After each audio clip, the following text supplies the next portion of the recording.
Sculpting game store retail strategies, aggressive hospitality turned into friendly local game store hospitality. Continuing on, this is actually video 4, and I'm on page 3 of our 4-page document we use to train our employees on our hospitality strategies. And now we're going to talk about some of the ways that we are looking to build loyalty. Now, loyalty is going to help us get the customer in the store more often and for longer periods of time and have better feelings about those experiences. I'm just going to read you this one directly because I wrote it with purpose, and it's what we use. So this one says that our employees, we want to constantly work to build customer loyalty. We want people to care about us. We want people to know that their support in buying from us supports the communal play space. We want them to feel that their purchases help us put events on the calendar for their games. We want people to feel we care about them. We want parents to trust us to teach their kids and keep a safe environment. We want to protect the family-friendly environment of what school moms would feel safe in and calm walking into our store. We want to make sure that things are clean so that MindSculpt Games is a pleasing place to be. Now, when I bring this up to my employees and put it in writing, they might not be interested in all the different groups of people that walk through our doors. They might be most interested in, the Dungeons and Dragons players. But we want them to expand their horizon on their personal friend group and make sure that MindSculpt Games is a valuable asset to anybody in the community that wants to walk in and engage with the store in a variety of different interests. And to do that, we've got to protect our sustainability. We've got to protect our culture through climate. And we talked about that with like AC, lighting, and smells and carpet in a prior video. And this procedure actually builds a little further on that. Also be aware of the smells and replace the scented plugins when needed or take out stinky trash early. It's built into our procedures that on a daily thing that our employees are looking out for our culture through climate so that we can be a community resource for a greater spread of people in a small town. So we're not just a niche of heavy gamer customers, but that we are a store of resource that's comfortable for a wide variety of people to come in and shop at. And to help this experience, we want to reduce friction. Be familiar with the square dashboard. Friction in transactions actually turns customers off, but if we can make the counter experience as quick as possible and friendly, then we beat online stores that might have friction, like upload your credit card number type of thing. That's a lot of people dropping off.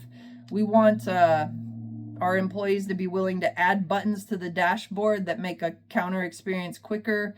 And that's a growing business. So maybe in year 8, this one's a little less true, but I think I wrote this in year 2. And that was definitely true that we were still building out our experience there. And then they need to send the note out to the other employees. So when you put procedures in place that allow employees to create within the systems, you need to have a system of communication that makes sure that can be systemized, prioritized, that the owner can look through it and see if yes, that's a keeper, or no, we're not going to do that. So communication is really important.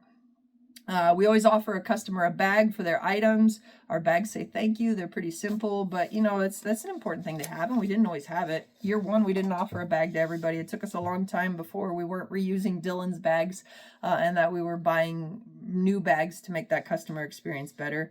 We want to try to offer free sleeves to customers that open inside the store and pull over a $10 card. If somebody's going to buy 10 or more rares out of the browse box, offer them a free team bag. These are just little things, and they don't cost us a lot, but if they become procedural, then it's easier for our employees to be friendly, and they know what they can give away. And you know what? They know what they can't, because I don't want an employee that says, hey, pay me $5 and I'll give you all of this, and because that's going to rip off the store, right? That's a form of theft.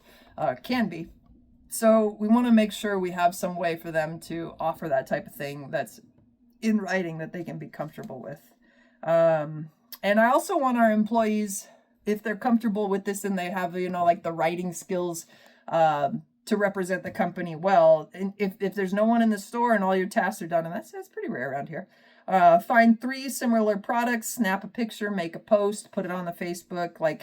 We want our employees to be engaged in marketing. Our Monday part-time shift, usually that I have a really good gal working on marketing with me then. We want the people that are working different shifts than us to be engaged in the marketing too. It helps. Plus, if you can get their face on your profile, on your business page, your employees, if they're willing to do that kind of thing, it also makes connections in store a little easier, makes them a little easier to talk to when people have seen them online before.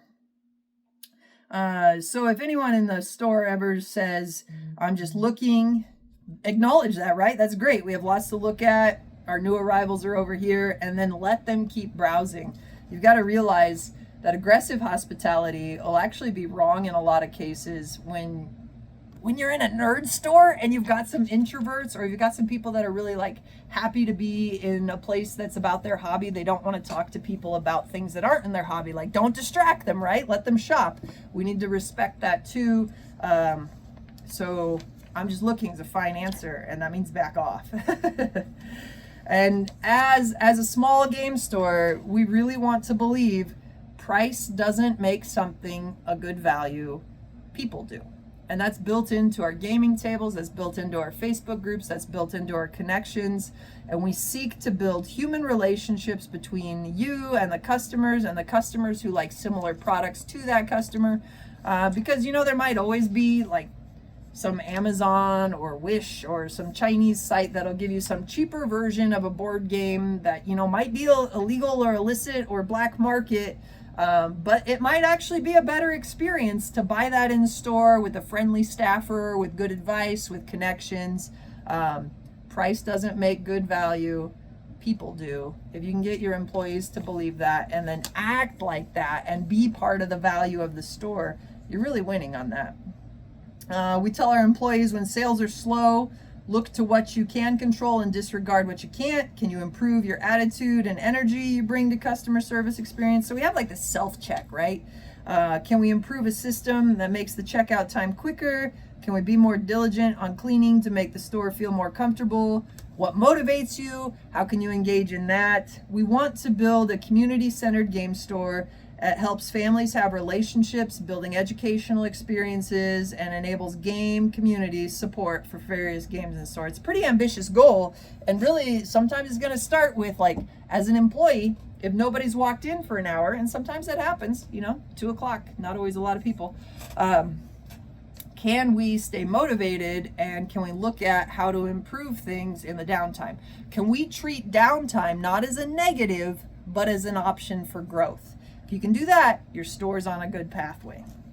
So we try to turn customers into people that if they had the right opportunity, they'd want to be your friend, not necessarily because you seem like you have to have friends by work, but that you seem like you would be friendly, that you're approachable, that you have the right qualities and assets, that you're engaging and purposeful in showing people you care. We want to sell people on the value of our products and the value of our space where we host communities that enhance the value of the products we sell. Sometimes it's going to be true that you can find, you know, a magic set online cheaper than you can in store, and you could sit at the tables and you could go buy it, and then you could like try to maximize your value on Friday Night Magic by buying the cheapest cards and then playing at the play space.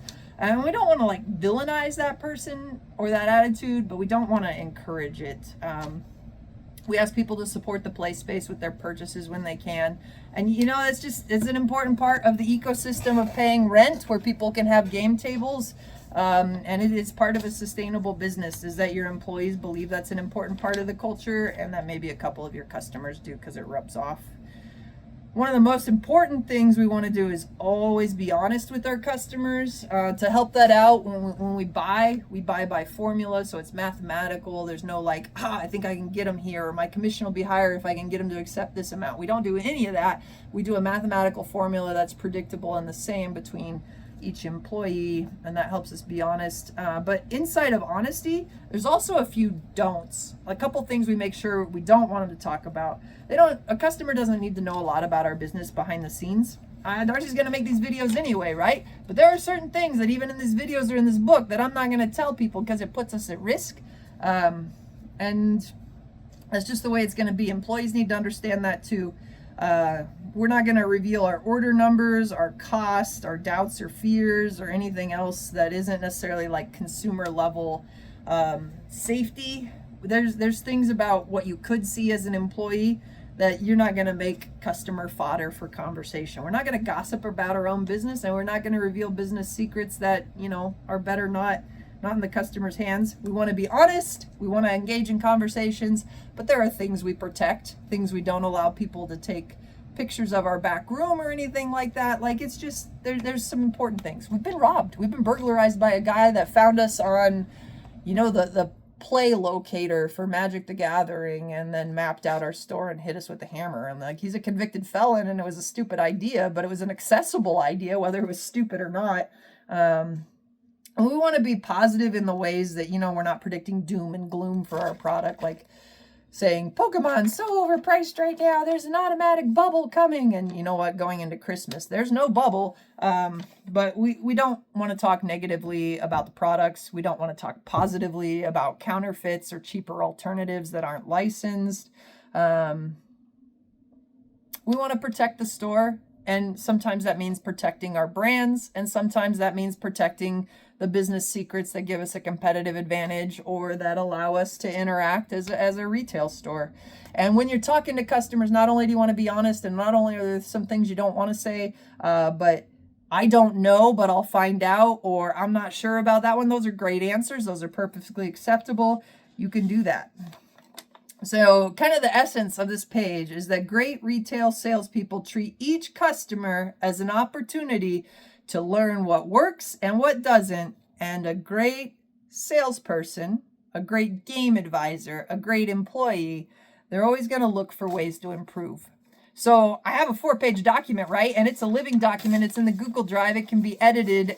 You can tell me as an employee that there's things that we can change, but you've got to start. We want to make our employees, our game advisors, we want to make them lifelong learners, not just about the hobby, but about the people they serve. If we can get there, then we can build an asset. And, an employee that works for us for 5 years, they become pretty much invaluable. It's really important that our employees care about growth, and people that care about their growth, no matter what level of employment they are on track. And that helps out a lot.